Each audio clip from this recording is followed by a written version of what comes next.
This is Rumble, and this is Michael Moore. Hello, everybody. Taking a couple days off here, and we're back. Welcome. I hope everybody has had a good weekend and a couple days here. Sadly, the coronavirus is on the rise again in more than half the country. Did not want to see this happen. We're not even out of phase 1 yet, and here we are with this predicament. So we need to wrap our heads around this and deal with what we know we have to deal with here, a total lack of leadership. And, but look, we're smarter than all of this. So come on, I'll do something. We'll talk about it later this week, but just sorry to see that happening. And, happy to see that Trump not only got his comeuppance in Tulsa, but, can I just give a shout out to Trump supporters who didn't show up? Because I know you wanted to show up, and you had to weigh it. You had to weigh, do I go to racist rally with douchebag president and maybe possibly ending up dead? Or do I stay home and watch match game? My hat is off to all. Clearly, the majority of you in Oklahoma or places close to Tulsa, you decided that it was more important to live than to be there cheering on this person who is destroying our country. Thank you so much for that. Thank you for putting yourself and your family first. Keep doing that in other ways, and we'll all be better off. I've got a great guest here today, and I'm looking forward to this conversation. Before we get going, I've got a new underwriter for Rumble here. It's called Gabby. I want to tell you what Gabby is. And first of all, I want to thank them for supporting Rumble and supporting my voice, being able to bring the information and the opinions and thoughts and whatever from myself and my guests to a very large audience now. We're just about ready to pass the 12 million mark. 12 million of you downloaded this since we began 4 months ago. So thank you for that. But let me tell you about Gabby. You've heard of these travel sites like Expedia, Travelocity, Kayak. We all use them, right? We go there because it doesn't cost us anything, and you want to take a trip somewhere. Back in the days when we took trips, we'll take them again. Don't hang in there. But you go there because they do the work for you of finding you immediately, like what's the best flight to wherever and what's the best price. And everybody who's used this has saved a ton of money flying. Well, I've been thinking for some time, somebody's got to come along with other ways to use apps to do similar comparison shopping for us so we can save some money. And this is what Gabby is. Gabby has set up a system where they will be your insurance broker. They will find you the best policy and at the least expensive rate. They don't charge you a thing for it. They don't get a commission. There's no fees. There's nothing, no strings. Basically, you give them your insurance account, give them the number. They'll look it up. Within 2 minutes, they will have, if it's available, a better price or a better deal than the one you have. Or if you've got the best deal, they'll tell you that. This is such a great idea. Now we're talking about car insurance and homeowners insurance. And look, we're living in a time right now, it's tough for a lot of people. Everybody's looking for a way to cut back, cut out, save money. Well, what better place to start with than insurance? Well, Gabby will find the best one and the cheapest one for you, and they'll do it in a matter of 2 minutes, and they will charge you nothing. Oh, and here's the difference between them and those travel sites like Expedia and Kayak. They will not sell any of your information to anybody else. It all stays with Gabby. It all stays confidential with them. So no more, no spam, no robocalls, whatever. And so here's how successful Gabby has been. The average amount that they save the person that goes to the app, types in their insurance information, average amount that they save, $825. They do an apples to apples comparison between, your coverage that you've got now and they go through the 40 top insurance providers in this country. They just go right through it in a matter of 2 minutes, and you've got the answer. So here's what you do. It's pretty easy.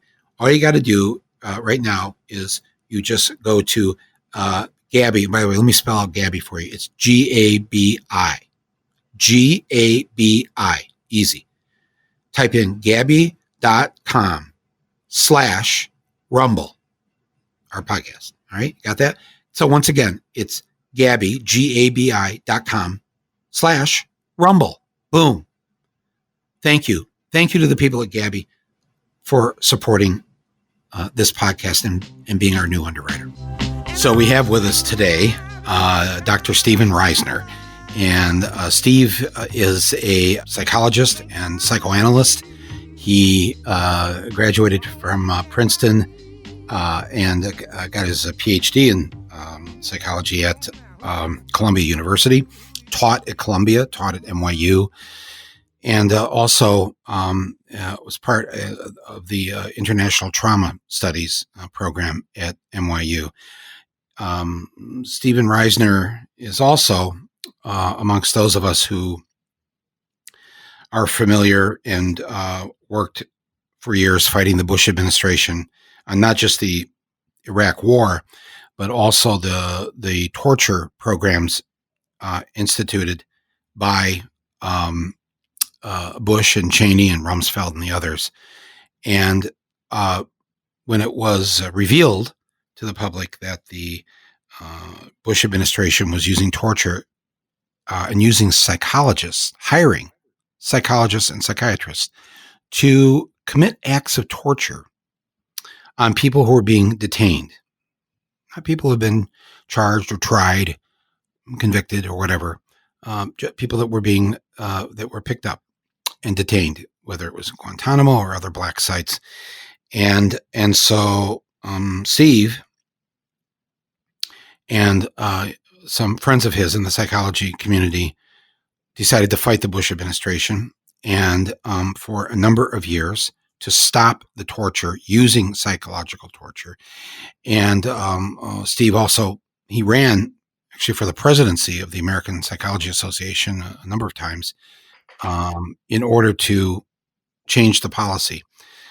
He did not become president of the APA, but he did. He and his cohorts did get the Defense Department to stop the use of torture once the Obama administration was in office, and the Pentagon, and I don't know who else, Homeland Security, the intelligence community, basically had to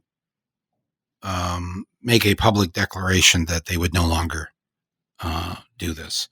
And so thanks to Steve, that piece of our torturing became a reality. And that's when I first heard of Steven Reisner and became very familiar with him and his work. And he started working with us on our films. And on the last film, Fahrenheit 11/9, was a co-producer. So I have a great admiration for him, for the political work that he has done, and for the work in the psychology community and psychoanalytic community.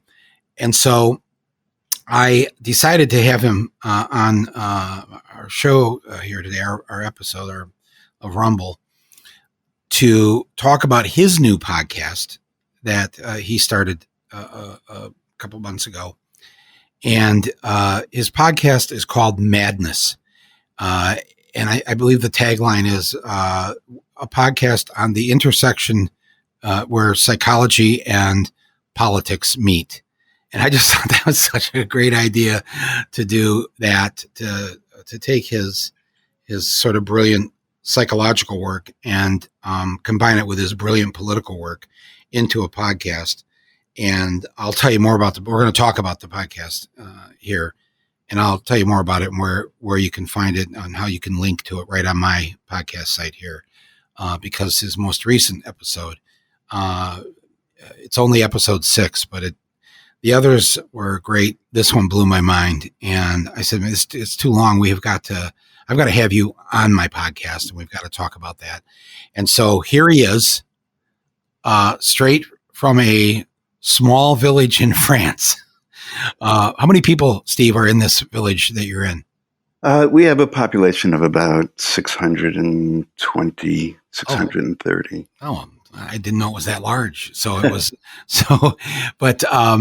so thank you, first of all, for being on Rumble. And thank you for all the great work that you've done. It's such a pleasure to be on Rumble. I think that Rumble has changed podcasting in a rather dramatic way.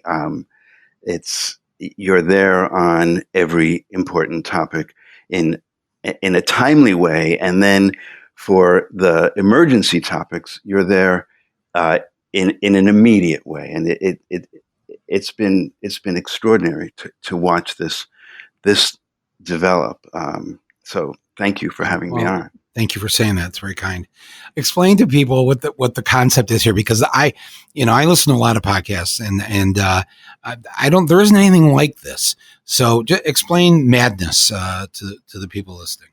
Okay. So the tagline is it's madness where psychology and capitalism collide. And capital, not politics. Not capitalism. Politics. Right. Where psychology and capitalism collide. Yes.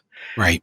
And the reason for that is, I'm playing on the concept of madness to include anger, to include the idea that generally for the past, I would say 40 years, psychology and capitalism have not been colliding the way they should. In fact, psychology has kind of aligned with capitalism, and psychology has been deciding what is normal and what are deviations from the norm, and our funding coming from insurance companies is determined by diagnoses, and more psychology has folded itself under capitalism instead of what it started out being and what everybody goes into psychology to try to accomplish, which is actually improving the lives and dignity of human beings and making their lives richer and more courageous and more loving. And you're saying that has been lost somewhat in that the psychology now of the 21st century is being used. Give an example or two of this in terms of to help prop up capitalism. Well, if let's say you're a worker and you're overworked and you're underpaid and you're experiencing anxiety and you see a psychologist, the psychologist now, first of all, if your therapy is paid for by insurance, the psychologist has to give you a diagnosis. And usually that diagnosis would be anxiety. And then the psychologist in many places has to consult with a psychiatrist and begin to think about how to help you reduce your anxiety through medication, through meditation, through various forms of self-care. And at no point would the psychologist say, maybe your anxiety is there for a very good reason, and maybe you should think about your political position and your power position within where you work, and maybe you need to be thinking about organizing or joining a union or whatever it takes to see yourself as part of a social system that you're embedded in, that wants you to be a better worker, where your goal should be to lead a richer life.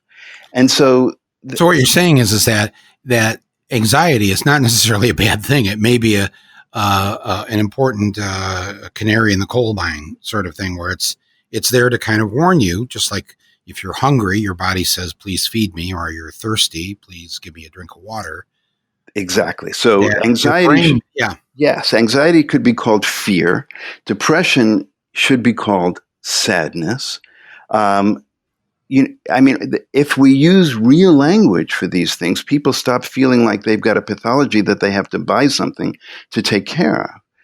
So that's just a little example. And so what's often considered madness to me is a social protest, a small one, but it can often be seen as perhaps a social protest, a protest of your role in the family.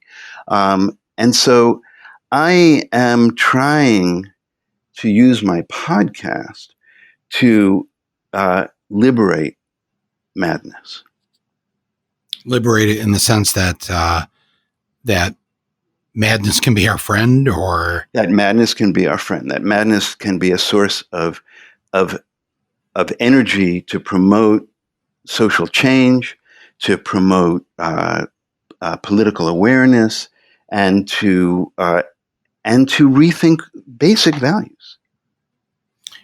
What about the madness that, say, comes from the White House? When we think of that, when we use that word with madness that we're having to deal with, and I want to talk a little bit about this particular episode of yours where you present an analysis, not a psychoanalysis, but an analysis of, well, I guess it is, of Trump in a way I'd never heard it described before, trying to understand, his behavior. But maybe we should just jump into that right now, because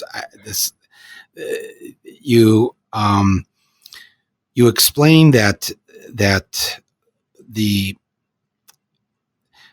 all of us are fond of saying, though, especially us civilians, that he's a narcissist, he's a sociopath, et cetera, et cetera.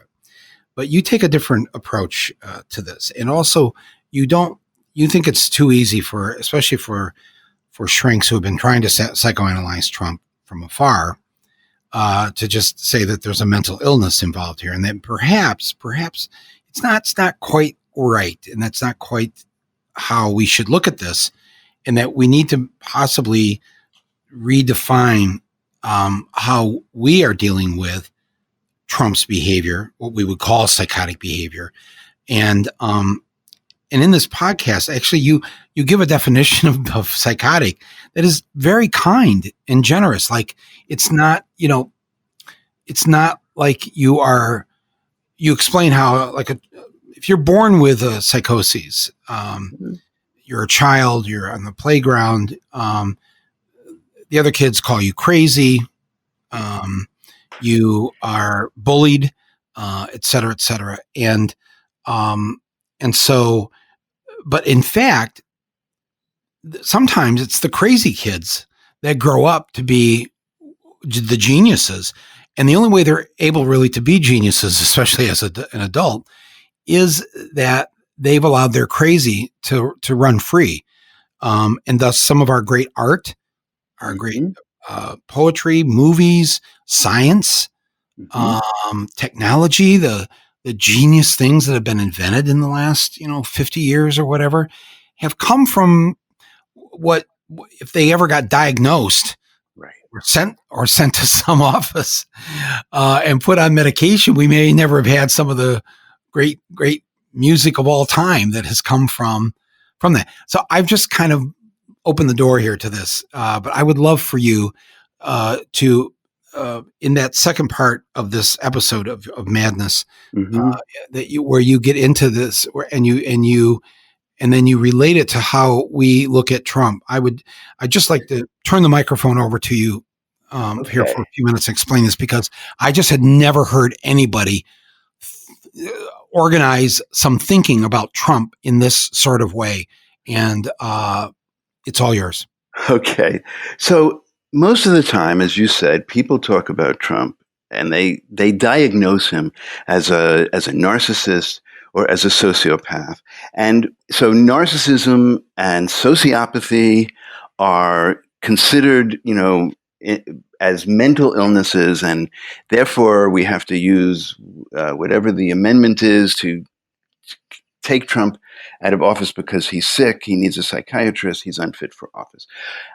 My view is that that's part of the entire problem of the capitalism of psychology, of using some deviation from the norm to describe a pathology. And also, it's flat out wrong to think in 21st century America that narcissism and sociopathy are illnesses.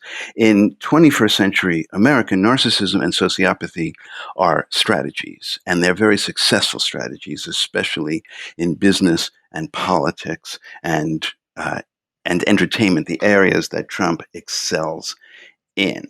So my argument is that Trump actually, that his narcissism and sociopathy are easy for us to talk about because we can see it as some invasion from outside and hope that we can just get rid of it.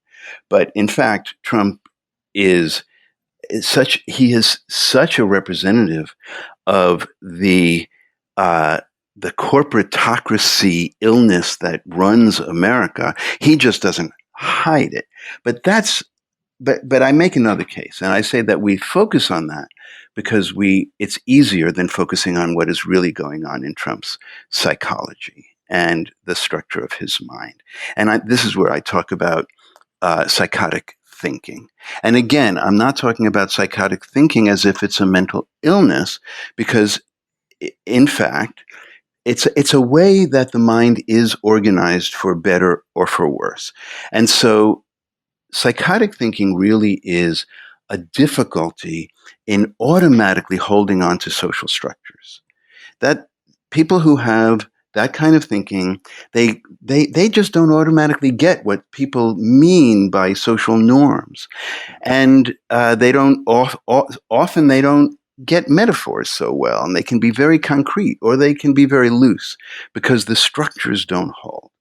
Now, what happens when the structures don't hold are a couple of things. First of all, sometimes they look for external structures, but because they are not beholden to rigid structures, they can be extraordinarily creative. So musicians use musical structure, but because their mind thinks so clearly, they can rely on the form of the musical structure and at the same time be unbelievably creative when they themselves break the form and then come back to the form. And our best music is often by people whose mind has got this particular character. And in the podcast, I use Bob Dylan as an example. I think that Bob Dylan's lyrics, are so fluid and so powerful and so poetic and so unusual. And I think that his is an example of this kind of freedom, of creative freedom. And I think that Trump suffers from the same kind of fluidity. So when he talks about ultraviolet light being placed inside the body to blow away or disinfect the coronavirus, he's actually thinking outside the box. He's being creative in terms of thinking about ultraviolet light, and most of us know that it's possible to thread light and a camera through the body. And he was thinking maybe we could get a super ultraviolet light and put it in the lungs. People said, but he gets overly concrete at the same time because, he has to make up for the fluidity. So he'll say a cleaning, a disinfectant. He'll use like silly, concretized ways of describing what is actually part of his sort of creative thought process. And everybody went nuts and thought he was talking about drinking bleach, but he was not. So, but this is only half of Trump's psychological character, and that part wouldn't be scary or terrifying. We could pay attention to it and just think it was kind of interesting, except for what Trump does with it, which is this other part of Trump's character. And that is unbridled, extreme, and vicious cruelty. And Trump has a natural load. I mean, everybody has got a distribution of aggression and love. Trump has an extraordinary amount of aggression and turned cruel. And so he uses his free thinking to be very creative, but at the same time, He will turn on a dime when he feels ridiculed or when people challenge him, and he will use this other character trait of his, which is destructive cruelty. And he will take no prisoners, and he will use any power that he has available to him to destroy and to ensure his position. And so what we see is a creative genius at cruelty and aggression, who like, and this is the point I make in the podcast, these two traits, psychotic thought processing and vicious cruelty, that you see in cult leaders, in dictators. You see that combination because people are terrified of them and just want to pacify them. And yet they're incredibly charismatic because they're very smart. And so people get caught up in being afraid to go against them. And that's what we have in the Republican Party. And he has collected power, and he has used his unbridled viciousness to destroy anybody who stands against him, and therefore people love to jump on the bandwagon. Also, because his politics are simply a mobilization of hatred in the interest of his own personal profit. So, let me see if I understand this. So the kind of crazy that a Steve Wozniak or Steve Jobs or Bob Dylan or an Albert Einstein would have, they are somehow able to channel that when I say crazy, I mean because they think outside the box that everybody else is in. They're out there inventing, creating, in Dylan's case, putting words together that if you read them as lyrics seem to make no sense, and yet they do. Whereas people like Trump, who are also maybe born with this sort of other way to look at things, the reordering of things, it's used. You're right. I remember him when he was standing at the podium there, bringing up the bleach and the ultraviolet light, and he kept looking over to the scientists that were sitting along the wall, the doctor, Fauci and Birx and all the others. We could do something like that. He looks at them because he doesn't know. He knows he's not a scientist, but he's got a thought, and he's thinking, I don't know how to do this, but hey, you guys work on it. And it was, after I listened to your podcast, I wondered how many times was a young Einstein told that he was nuts, that light can't bend, that or Jobs and Wozniak were thought of as two kooks out in the garage. How many, the early reviews of Bob Dylan when he first came to New York, some of them were so vicious because they'd never heard anything like this before. Yeah. So people get scared of that. But I think, we need to be, there is something dangerous though about Trump's way of doing this. And yes, but that's exactly right. And it's interesting. You bring up Einstein, and yes, Einstein was somebody who couldn't help himself but think differently than others. But there's a story that many people don't know about. Einstein was also a pacifist and really worked to stop war. And in the 1930s, he was asked by the League of Nations if he would start a dialogue with another great thinker on how to end war. And he chose Sigmund Freud to have a correspondence with on the question of whether it's possible to end war. And he asked Freud to be a partner in this because he was interested in a relatively recent theory that Freud had developed, which is that there are two basic human drives. One is toward integration and love and life. He called it Eros, the life drive. And the other is a drive to destruction. and aggression and tearing things apart, which he called the death drive. And Einstein wanted to know whether human beings would be able to overcome their death drive and end war.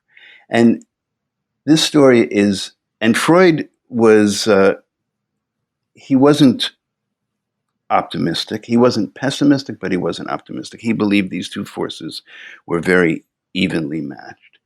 But what I've learned as a clinician over these years, and I've worked a lot with people who were traumatized, a lot with people who were suicidal, a lot of people who were seriously troubled.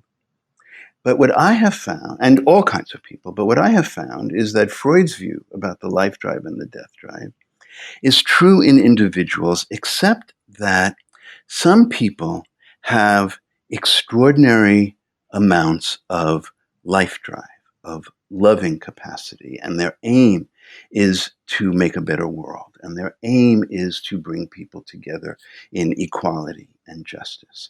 And some people have got an extraordinary load of death drive, and their basic motive in the world is to benefit from destruction, to turn the death inside them out into the world, and they just get pleasure in destruction. And so the issue isn't how you think, but what you do with how you think. And so you have Bob Dylan, who was a fighter and is a fighter for justice, and his poetry brings enormous different kinds of people and thoughts together, and he never ends his curiosity to feel connected to different kinds of people in the world. And you have Einstein, who worked equally hard as he did on his physics on trying to end war. And then you have people like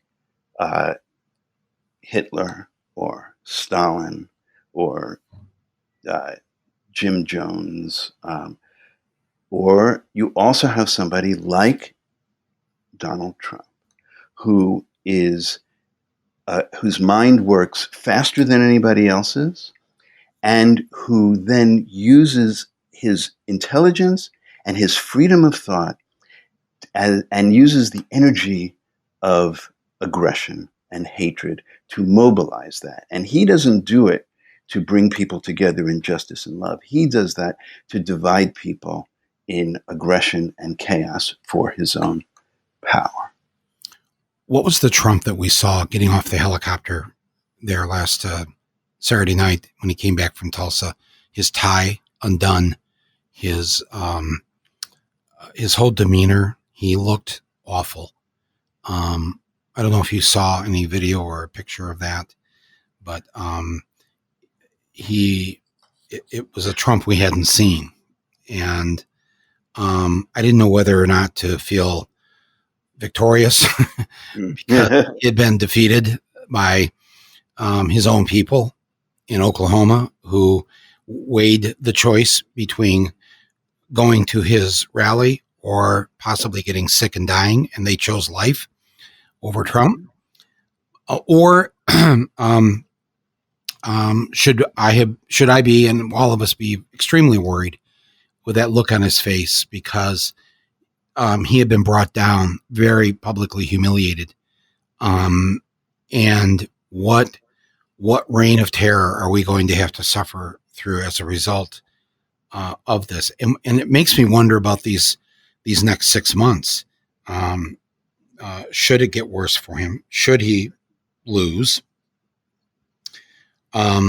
He's already prepping everybody to believe that it was rigged if he's going to lose. The election's going to be stolen from him, et cetera, et cetera. What are the warning signs here in terms of his ability to use? And I have felt this too for some time. This sort of too easy to just say he's a narcissist or he's a sociopath, or in this case, the psychotic behavior that is used in a very negative, harmful way. But it's almost like a skill set with him, as opposed to a mental illness. So I don't know, but I I was a little freaked out looking at that footage of him getting off the helicopter and a bit of a mess. And if you blow up the photograph of him on the lawn of the White House there, he clearly, before he has left the helicopter, either applied it to himself or had somebody do it, quickly put some makeup on his face to cover the whatever he's trying to, cover up, trying to bring himself back to life. But they did a pretty bad job of it, because on his white collar of his open shirt are the makeup stains that you can see if you blow the picture up.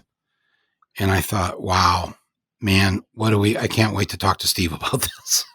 Well, if I'm going to imagine what happened between the speech in Tulsa and getting out of the helicopter, I listened to that speech, and I listened to the whole speech, and he gave, I have to say, if you listen to it from beginning to end, he gave an extraordinary performance. He gave a Trump level performance. I agree. I thought, wow, he's just walked out. He sees that it's 2/3 empty and doesn't show it on his face. His acting ability, or whatever this is, he went right at it. Like there was nothing wrong. He did that totally, and he gave one of the great speeches, and he was P.T. Barnum. He was so entertaining and so good at ridiculing, and he knew exactly every single dog whistle to throw out, every seduction to racism and hatred. But my idea of it is that all the while he's thinking, who am I going to destroy who didn't see this coming and who put me out here to embarrass me? And I believe that what you saw of Trump walking off the helicopter was the exhausted Trump after eating alive everybody on his staff that he saw after he left the podium to that moment, and terrifying them to make sure that nothing like that happens again. Mm. That would be my thought. And I think that he is so good at terrifying people and making them make his vision of things a reality, that if somebody falls short, they are going to be crucified for doing it, and they all know it. Hmm. So, and we haven't, as we record this, we haven't seen the crucifixion yet, but it's probably coming. Yeah. What about the next 6 months? How do we deal with this? Because I'm guessing he's going to have to find ways. He's going to become more and more unglued. So what do we? Well, I don't think that he gets unglued. I think that he organizes his strategy, and it's ruthless. I think we have to be careful about thinking that he's going to go crazy. I originally was hoping that because as a psychoanalyst, I know that the underside of narcissism is paranoia. When the narcissism's world begins to get threadbare, they have to believe that somebody's doing it to them. But Trump has become a master at making sure that his narcissistic world is guaranteed by everybody around him, and he will always find somebody to blame, and then everybody now makes sure that those people he blames are blamed, that whoever created the Russia story is got to be investigated and maybe go to jail. Whoever defended him has to come out of jail. So the question is not, what is he going to do when he's unglued? The question is really strategic. What is he going to do to deal with the fact that if this is a fair election, he will lose? And so there are strategies that he's going to put in place. There's plan A, which is to win the election. Plan B, if it looks like he's not going to win the election, is to destroy the democratic process. Plan C will be to cancel the election and maybe all elections. I mean, the truth is that Trump has got immunity to prosecution while he's president. And they're working very hard to fire anybody who might prosecute Trump after he's no longer president. But my suspicion is that Trump will not make himself vulnerable ever to prosecution by losing the immunity of the presidency. Which means he has no intention of leaving. That's right. So what we need to do in the next 6 months is to counter his plans B and C.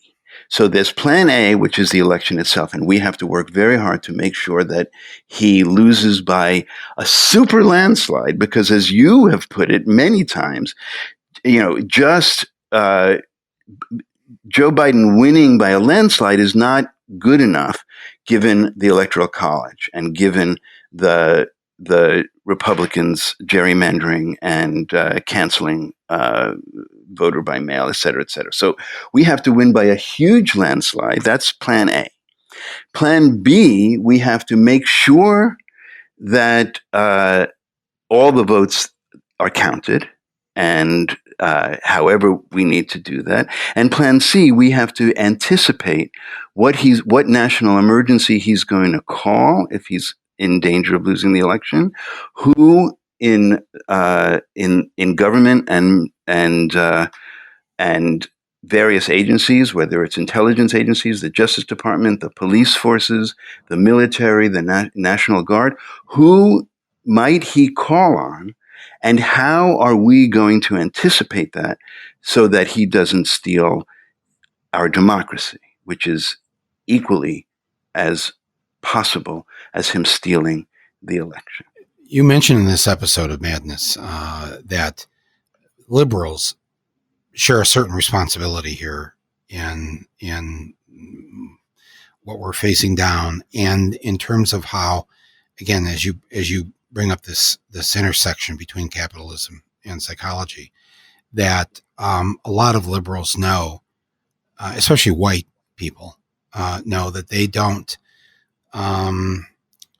have to live the life of black and brown people, and so therefore, whether you understand the privilege of that or not, you do know.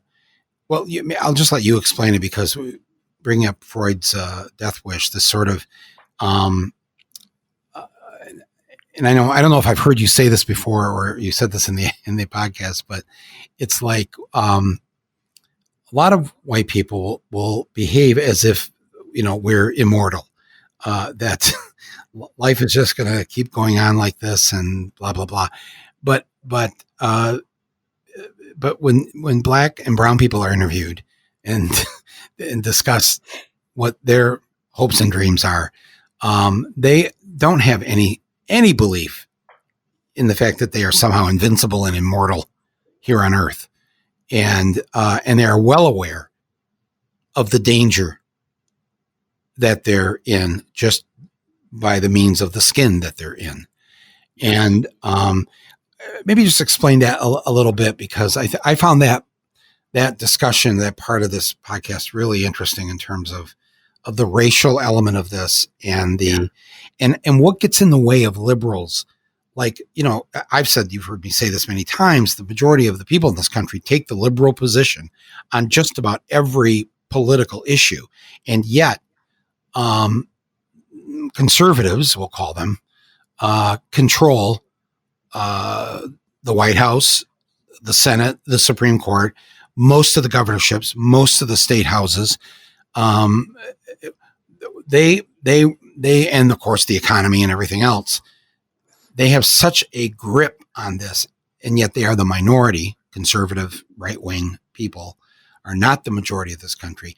How is it that liberals have fucked this up so bad over the years, when the people themselves have said, we want what you tell us we should have, Medicare for all. We want a clean and we want a good environment. We want this, and yet they don't get it. The majority want a minimum wage that's a living wage, and yet we can't bring it to them because we can't get our people elected. And And while yes, and I've said this about Biden, he'll get more popular votes than Hillary got, and yet could still lose. And it's like we're the only group of people that could actually win an election but lose it at the same time. Well, yeah, the theme of the podcast is actually not. It doesn't. I don't focus primarily on Trump's character. I focus on our vulnerability to Trump's character, and our vulnerability to Trump's character. I'm arguing is because we mostly white people, but not only. But we have accepted the neoliberal value system that Reagan presented to us. And we have accepted the capitalist value system that neoliberalism magnifies, which is that we will find an economic or a product or a consumer solution to all of our problems. Ultimately, that means that we will not have to face death and loss and the limitation of our lives. And I call COVID I titled the podcast "The Masque of the Black Death," and I posed the Masque of the Red Death to talk about the reaction to this plague in the 19th century that Poe describes, where people in power deny death completely, lock themselves up in a castle, put walls around the castle, and believe that they will be immortal and that death will never enter. And then death seeps in, they all panic, and they all die of fright. And I make the case that describes Republicans and Democrats, that Republicans believe that if they lock themselves up in a castle, the country, the White House, gated communities, they will be immortal, and that they are immortal, and that Trump will lead them to immortality. And so they don't wear masks, they parade in packs with guns, and they believe that they can shoot COVID and that it's all a fraud.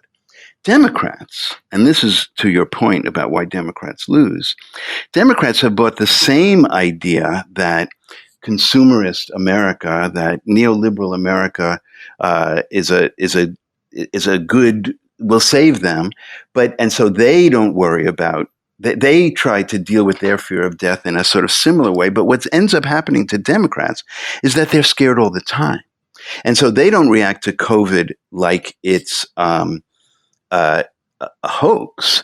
They react to COVID like it's death itself, and that it will seep in the doors and the walls on the mail. It'll seep in on packages. But the interesting part about all of this, and this is what makes it relevant to the protests today, the Black Lives Matter movement.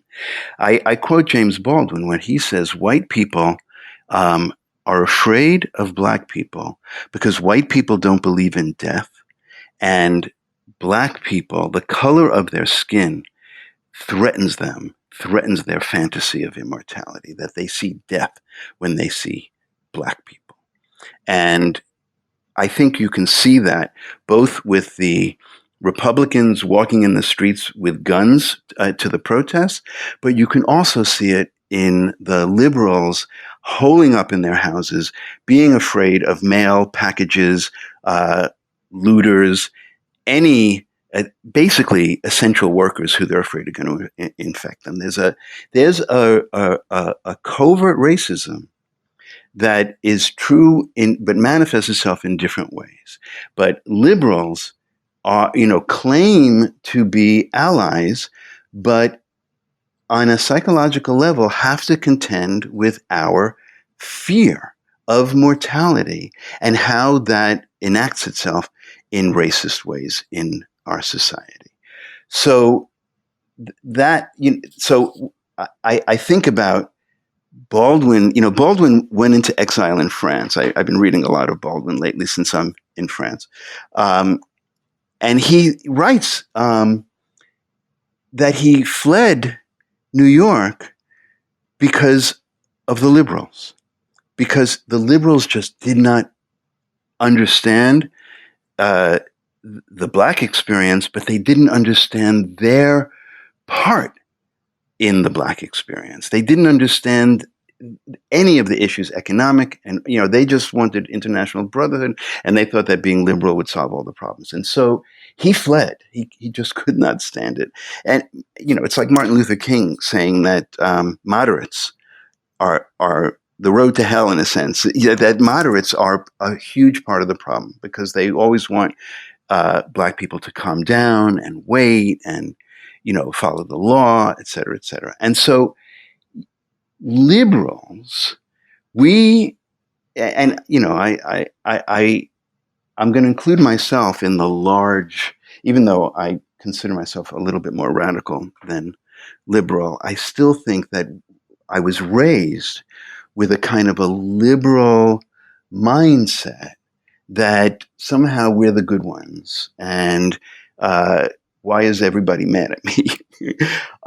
When in fact we have to do such a thoroughgoing reassessment of history, of economics, and of race, and the essential racial issues in America, which have to do with Black America and Indigenous America.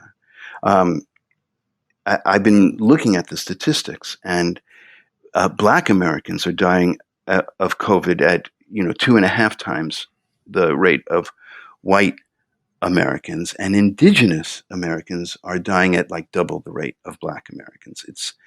It's there's so much that we have to understand. So liberals are always fighting for, or always saying we want Medicare for all, but in terms of actually going down into the streets and saying, I am not leaving the streets until this changes.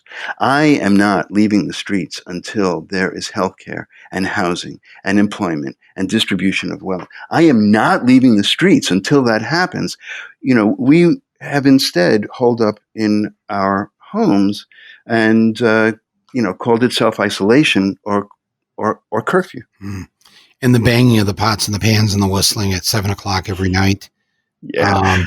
I'm starting to, I've had my own progression of thought from the early days of this, when literally, there were thousands of people, it seemed, every day that were dying. But it's still going on, not as large, but it's a little weird. And I'm talking to different people around New York in different neighborhoods, friends.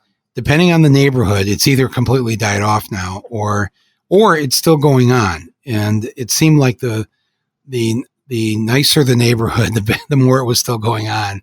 There's some sort of primal scream that was really more. It really feels more and more like. Look, let me put it this way: it's 155 years since the end of the Civil War this year. There's no way that Black Americans could still be with Native Americans on the lowest rung of the economic ladder, without the help of not just racist redneck, Bull Connor types with their biting dogs and fire hoses and lynchings and everything else. I think it's been assisted by liberal white people who don't have a knee to the neck of Black America, but have just kind of a soft velvet glove around the throat. Yeah. And they're not squeezing too tightly, because they're good people. Right. But you know what? You could still be choked to death by just a little bit of the velvet glove squeezing the throat. Gently, though. Gently, with humanity. I don't know. It's just unless all of us who are white acknowledge that and how we've benefited from this system. And I think all praise to our younger people, teenagers, young adults who are out in the streets, who are risking themselves to do this. Because I think these kids, if I can call them kids, they're fed up and they're done with it. And you point out in this podcast that Black and brown people are so fed up. They've been told and they have tried for so long. They understand that white people are afraid of them. And so they're always trying to, Obama talked about this in his autobiography. before he became president, how he was always aware when he walked into the room that he might be the only black person there, and he had to work overtime to calm the white people down because he saw the fear, and he just took that to such an extreme to where when he became president, instead of just going for it, he wanted to get along with the Republicans. He wanted to break bread. He wanted to kumbaya, and they didn't want any of that. They wanted the knee to his neck, and did everything they could to stop him. And yet he still, to this day, he still seems like, maybe I wish he were something that he just can't be, but it's clear if you look all around the country that first of all, this thing is being led by black and brown Americans, and young white people have joined in very significant numbers. Does that give you some hope, or is this? Yes, I know that I sound a little Freudian in this way when, that Freud could not help but sound pessimistic, even though he always tried to find something optimistic, even when he wrote Civilization and Its Discontents. I believe that we are facing a showdown, that the next 6 months are the showdown for American democracy. And I believe very strongly that if our democracy is going to be saved, it will be because of the mobilization by black and brown and indigenous people and young people from every background in the streets that's going on right now. Because everybody is fed up and fed up with dying. And it's the black and the brown and the indigenous people who have been dying. And meanwhile, the young progressive kids who were mobilized by Bernie and educated by the progressive movements and somehow seem to me to be free. Maybe it's because their position in society is so tenuous, and they have been so screwed by debt and by having the future of the planet taken away from them, that they don't even have they don't have the interest, because they don't believe in playing the game, because the game has taken away their hope. So if they're going to have hope, they're going to have to actually believe in completely alternative values. And that is the hope. There is an enormous amount of energy unleashed by what has happened because of COVID and global warming. What has happened in terms of the economy, people dying, and the earth, human beings destroying the planet and its future. And for the last 3 months, there has been a kind of reckoning in the world. There's been a reckoning in terms of capitalism destroying what it would take to protect ourselves from COVID. There has been a reckoning in that we have this level of peacefulness and quiet in the skies and on the streets, and the air is getting better, and birds are singing, and the change that with the knee off the neck of the earth temporarily, what's possible, and how near to death the earth is. So we have people who are saying, enough of racism, enough of capitalism, enough of destroying the earth for the sake of this endless greed of white people in power and corporations, and something's got to change. And so these next months are going to be the showdown between the entrenched powers, who are very armed, and the other powers, the powers for justice and righteousness, who are not armed, but are willing to face COVID and violence to change the world for the better.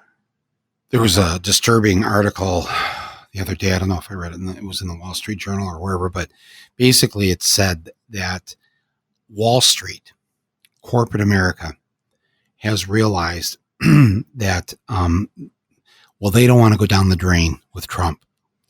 And they got their tax break. They got, he's been good for them, but he's very bad for business now. And this article talked about the moneyed interest, capitalism, getting behind Joe Biden, getting behind the Democrats, because that's where the power is going to be now.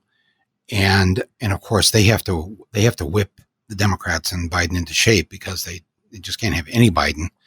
They can't have any Democrat in there. They've got to still be in charge, because they see I think the potential of capitalism essentially failing.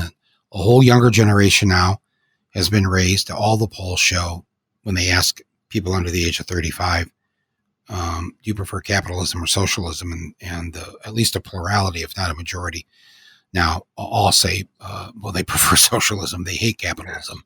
Yeah. And that's got to be very scary to those in power. Because if we maintain the democracy, even though there are now almost 20 million millionaires in this country, that's still just 20 million out of 330 million. Right. They know the number game. So I'm just curious, have you put any thought into this in terms of how people should organize and strategize, realizing that the people that run the show, the people that have got the bucks, they're not stupid. They didn't get there because they were idiots. And they have no intention of giving up power, and they'll cut Trump loose as fast as it needs to be, because they have got to hold the power. I'm just curious if you've put any thought into this, and if you have any advice in terms of as we proceed, hopefully toward a better day, as we protest, as we vote, as we organize politically within our groups, in our neighborhoods, whatever, that we understand that the enemy has in a sense joined us. And if you don't believe that, you're in France, but every single TV commercial here, every corporation is quoting James Baldwin. I mean, it's freaky that they all wear Black Lives Matter insignias. They put it on their websites. I'm talking about places like Procter and Gamble. I'm talking about, and they make these beautiful commercials about not just can't we all get along stuff, but like, this has to change, and we have to be the change. Yeah, but I don't think that the people on the street, the young people, the Black people, the people of color, are really about to be hoodwinked by corporate America and Wall Street again. I think that we need to be thinking of ourselves not as Democrats, and certainly not as Republicans, but as the opposition. And we, as the opposition, have to consolidate our power and be wooed by the Democrats. But we have to stay independent of the Democrats. And I'm not talking about being an independent party. We should register Democrats so that we move the Democratic Party as far to the left as we can. But we have to think of ourselves as an opposition, an organized, coherent opposition, so that will still be the opposition after Biden is in the White House, and that he will still have to woo us, and that we are not going to be fooled again, and that we have got our views, and we understand that accepting the bill of goods that neoliberalism has given us has just made every American below the millionaire class in debt. In America, you either are very, very comfortable or you're desperate.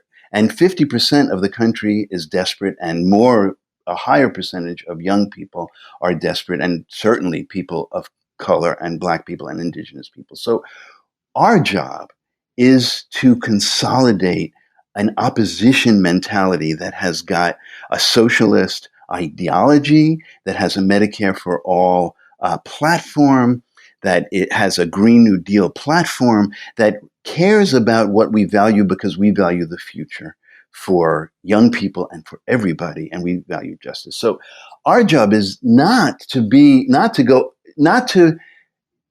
base our political activity on relief, but on what we think is right, and that we're not going to stop fighting until the country, that arc of justice, bends to a decent place, to a place that we all were promised and have yet to see the country deliver. And somebody's listening to this right now in Topeka or Boise or Sioux Falls, and they're like, yes, the opposition, that is exactly what I am. I am part of the opposition, but I live in Sioux Falls. So, I mean, what do you say to people who are listening to this right now and who are maybe even inspired to, when this is over, to start to think about, what does that mean? What does that mean if wherever I live in this country, how do I and my friends and others become this opposition? Not just in theory, but in actuality. And I'm just, I don't know if you have an answer for this. But I really am feeling that, the people that are listening to this right now are very much aligned probably with this thought of being part of the opposition, or maybe, and they already are in the streets, but a lot of people aren't. A lot of people can't. We're living in a fairly dark time. Dark, as you point out in this podcast of yours. There are a number of viruses that we're battling, and there's as you call him, a super spreader at 1600 Pennsylvania Avenue. But that's really the truth. And the spewing of hate, of racism, the encouragement of violence is frightening to a lot of people. But I think together, if we all had this sense that we were the opposition, mm-hmm. Yes. Then what? In my mind, well, then we win. Then we save the democracy. And as people have heard me say many times on this podcast, that it didn't start with Trump. He didn't just fall out of the sky. He's only this certain end result where we're at now of all these years that you talk about, since Reagan, and even before that, of hundreds of years of racism and violence against people of color. But what do you say to that? What do you say to that person listening to this right now and feeling somewhat alone and wanting to be part of that opposition? What I say, and maybe my position is an interesting one, seeing what's going on in America from overseas, and I observe so much of what's going on in America, and maybe I have a different perspective, but the perspective that I have from here is that these marches are going on all over the country, that there are marches, small marches and big marches in towns all over the country. And I actually spoke to my daughter about this question, because she lives in a small town in northern Massachusetts, and there have been marches in her town and in the next town and then the next town over. And they're organized. She said it was a kind of a logical progression from the isolation of COVID, that people started communicating in unusual ways with local people, like to make masks or to visit one another, make sure people had their needs taken care of, that there was small scale organizing going on. And now it's turned into marches in the town square. And at the marches, people are not just paying lip service to the ideas of the protests, but are like defund the police, but are talking about running for the local boards and the local community leadership to be able to take control of how the town money is spent. And so my recommendation is that the opposition find each other in marches online and organize small groups and take over the fabric of America as an opposition, because that does two things. First of all, it makes change, but second of all, it restores the values of people seeing each other as fellow human beings who we want to care about and whose lives we want to make better, rather than likes on social media to promote a fantasy of fame.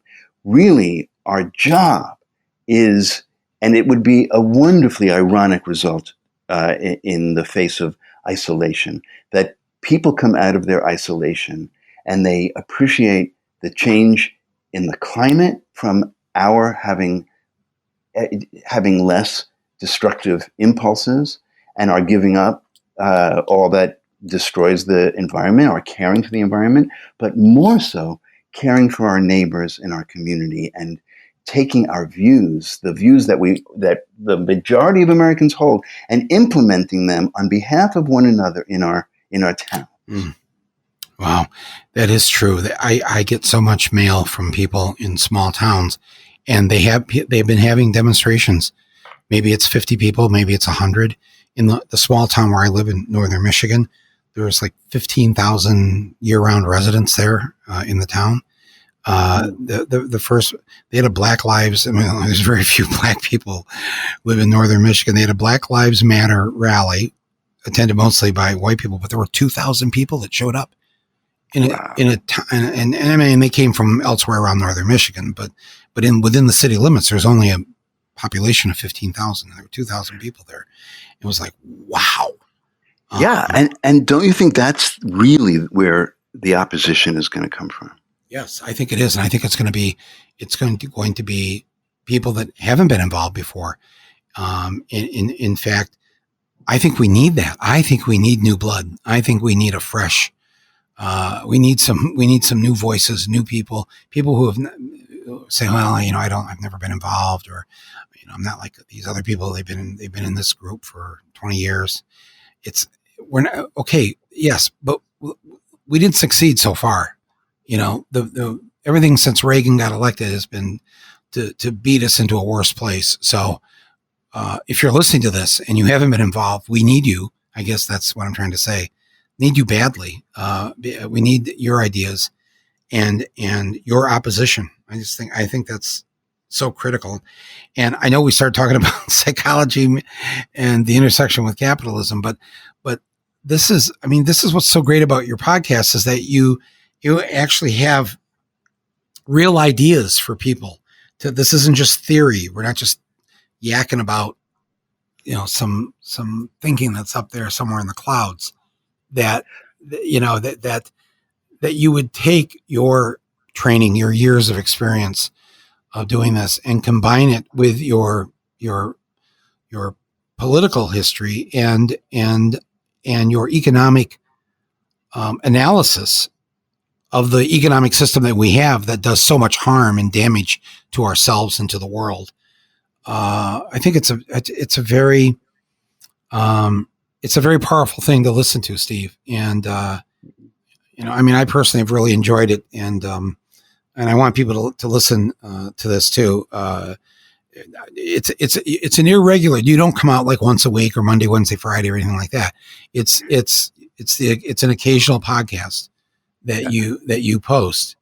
But you mentioned James Baldwin being in exile in France, and that you are in France now. Are you in exile? What are you doing there? What is? Well, what happened is this: when Trump got elected, and what propelled him into office scared me, and I thought that it just wouldn't be a bad thing to have an exit strategy if I needed one. I also have family. My son and my grandson and my daughter-in-law live in Berlin. So being in Europe is, brings me closer to a part of my very small family. My family is small because we're descended from Holocaust survivors, and my parents were Holocaust survivors, and that doesn't make for a population explosion. So my son is here, so I want to be able to visit him. So I wanted an exit strategy from America, and also I thought of France. But the reason I came now was because I saw what was about to happen in New York City. It was really clear, even though the city government was in denial of it, it was very clear to me and to you what was about to happen in New York. And I basically got on we got on the last plane to France, and I had already set up my residency the last here. plane before the lockdown here. The last plane before France lockdown. I see. Flights to Bordeaux, and which is near where we are. And then we were in quarantine here for 3 months. So we couldn't move. So it was a kind of an exile. I chose to leave. I couldn't go back. But I have to say that this gives me such a perspective. The healthcare, I'm not part of the French healthcare, but it is so inexpensive that any care that I need here is, so much less than my copay in America. And this is without insurance. You mean when you have to pay for something because you're not French and you go to seek some medical help? Yeah. So you have to pay. You're paying less than you'd be paying with insurance here, less than the copay here. Yeah, or the equivalent. For a doctor, but the doctor sees you for an hour. It's 25 euros. A hospital visit with an ultrasound or whatever is about 75 euros, including radiology. And euros, what is that now? Almost equal to $1? Or? It's about 10%. It's so 100 euros is $110. All right. So you're saying that you're getting an ultrasound in the hospital for $75 and a doctor's visit, which lasts an hour, not 3.5 minutes, is about $25. That's right. And when they shut down the country for 3 months here, they guaranteed everybody's wages, 80%, some more. They canceled rent and mortgage payments, canceled them during the lockdown. And as a result, when things have started to open up, the restaurants haven't gone out of business. In fact, 3 new ones have opened in the area. People have not lost their jobs for the most part. There are some industries, international industries, where it may be harder, but in this part of France, the local people are working, have gotten through it. The cases have dropped. So that they don't consider this to be an emergency anymore at all. And the workers have a say pretty much in everything. There was the Yellow Vest. There was a cartoon in I think it was Liberation, where the Yellow Vest wanted the government to open up the country so that the Yellow Vest could shut it down. Right. Because workers here have a major say in what's going on, and they're organized. Yeah, and they make a living wage. Yes. Well, the Yellow Vests were protesting, and rightly so, a shift in France toward neoliberalism under Macron, but they were heard. They have a tradition of active and meaningful protest, and they made changes and protected the working Their voices were heard, and the Yes. politicians had to follow what the people were demanding. They did. That is exactly right. Because Macron's idea for being responsible to the climate was to raise the price of gasoline, and the Yellovists said this disproportionately hurts working people who, because it's a bigger percentage of our wages than wealthy people. This is not the way to finance the response to the climate emergency, because you have the luxury of worrying about the end of the world. We have to worry about the end of the month. So let's find another way, and they did. Wow. And I just want to repeat that $25 doctor visit. Those are the rates for foreigners. That's right. That's the foreign rate. Yes, the rate for local people, for French people, and foreigners who've been here longer than I have, is zero. It's free. It's completely free. Yeah. Completely free. Yeah. Nobody went broke. And this is why the pandemic was brought under control in France, because you don't have people avoiding doctors and hospitals because they can't afford it. Right. That's one of the reasons. I mean, France had its problems, and there were some serious problems in the beginning. And, those are to be criticized by the opposition. But they're miles ahead, which is why Europe, the number is dropping, the number of deaths, the number of cases, the number of hospitalizations is dropping, but not in America.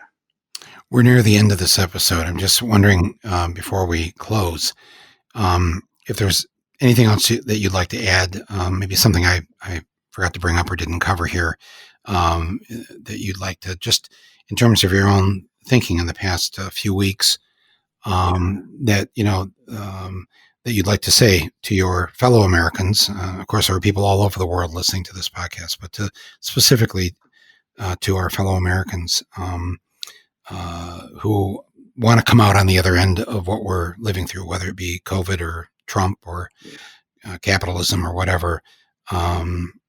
Just in these final minutes here, I'd like to just hear your thoughts.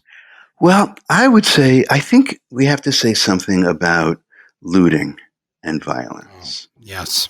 I think we have to talk about that. The real looting that's been going on. Well, we have to talk about both lootings, right? There is the looting of the Black community and the poor community. There's been the corporate looting that has destroyed neighborhoods and destroyed and boarded up storefronts. So there's that looting. But I want to talk about the rage that has been building up on the part of the protesters as well. And now it's coming out, I'm afraid, as the summer gets hotter, with fireworks, and there's violence. There's a hot summer, and there's rage, and there's justified rage, and there's and there's a kind of a cauldron that we're living with, and liberals tend to be terrified of the way things get communicated. That liberals, and I've been a couples therapist, among other things. And when couples fight, they don't talk about the issues. They talk about the way you said it. They talk about that you did this on my birthday, or you weren't respectful in the way you said that, to avoid the issues. And liberals will talk about the way that Black people are fighting the racism and fighting for justice. And that is a distraction, but because violence is one of the expressions, but the underlying issue is injustice and racism and the history of economic oppression of certain groups, particularly Black and Indigenous people. So those are the issues. But there's a major question here: is what are we going to do with our rage?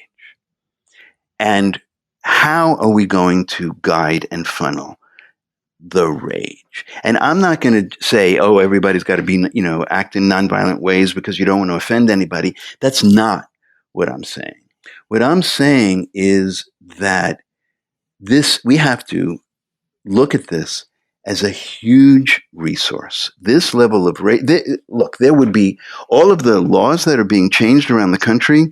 They did not come from quiet marches. They came because everybody gets that the rage is bubbling over.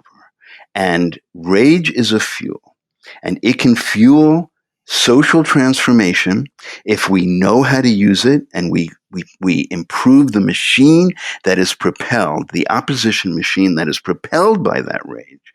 And we have to train ourselves and we have to use it and we have to be out there all the time. Or we can allow ourselves to be manipulated by forces in society that want to see that rage destroy itself. And especially in a hot summer, then we have a terrified populace. Martin Luther King said that his protests, including the violence that erupted at his protests, even though he and the marchers were nonviolent, they understood the importance of the violence that was the response, because he said it would raise the conscience of the community. And so our job is never to lose sight, no matter how enraged we are, no matter how no matter how much we want to tear up the streets, we have to always remember that we have to funnel our rage as fuel to change the government, to change what's going on in this country, to form and institute and force an opposition. We actually need to take this rage and create a revolution. Steve, you have to come back because I love the way you look at these things. And as we go through these next months, it'd be wonderful to have you back on as a guest. And I encourage everybody to listen to your podcast. There's only 6 episodes so far, so you can start at the beginning. But when you get to this one we've been talking about today, number 6, and the title is The Masque of the Black Death, right? Yes, but The Masque of the Black Death, Racism in the Time of Trump. Racism in the Time of Trump. And the title is a play off the title of the Edgar Allan Poe short story, The Masque of the Red Death, which you described earlier, but you really do such a great description of Poe's. And he wrote this in the 1840s, so he had no idea that there'd be a Trump. But it's a powerful podcast. I encourage it. I'll have a link to this episode right here on my podcast page, wherever you're listening to it, whatever platform you're listening to it. Check that out, and check out and subscribe and follow Steve's podcast. It's called Madness. Dr. Steven Reisner has been our guest. You will come back, right?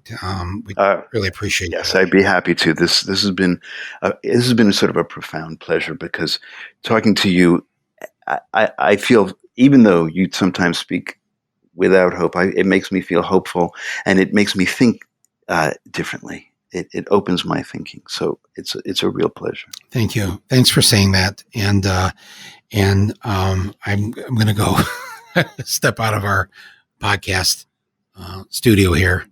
And I think my hope is somewhere out in the hallway. So I'm going to go find it right now.